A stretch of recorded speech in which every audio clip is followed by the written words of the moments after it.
Did you know that Africa would probably be united today had it not been for one man? Yes, one man is almost single-handedly responsible for sabotaging the cause of African unity. Let's take a trip back in time.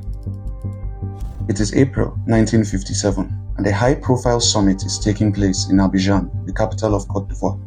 On one side of the table is Pan-Africanist icon and president of a newly independent Ghana, Kwame Nkrumah. On the other side is Côte d'Ivoire's first president and full-throated stooge of the West, Felix Boigny. At this highly publicized summit, these two African leaders, with two very different political views, make a wager, a bet, that will change the history of the continent. Kwame Nkrumah believed in African sovereignty. He believed that Africans had everything they needed to rise if they would only unite and take their destiny into their own hands.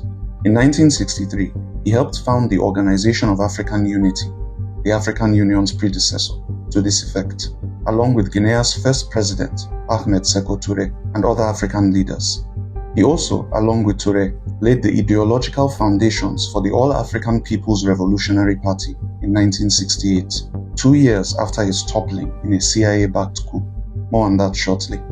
Felix Boigny, on the other hand, claimed to believe, and we use that word deliberately here, he claimed to believe that Africans were not capable of developing without Western support.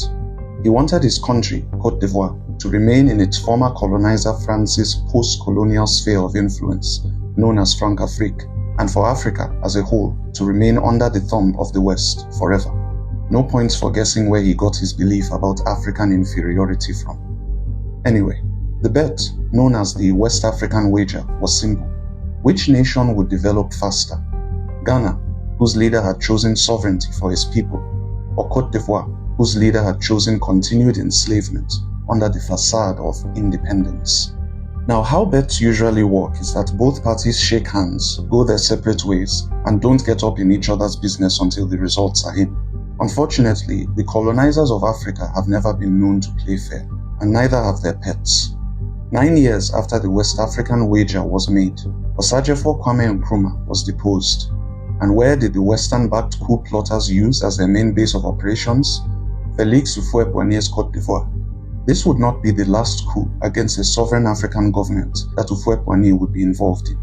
He was also named as a co-conspirator in the French-backed assassination of Burkina Faso's founding father, Thomas Sankara, and for the rest of his life remained one of the West's most important assets in its war on African liberation. The West African wager was rigged from the start. Kwame Nkrumah never got to see his vision for Africa through because he was never allowed to, and we can only wonder now what Africa would look like today had one man not gone so far out of his way to sabotage the continent's progress on behalf of his colonial masters.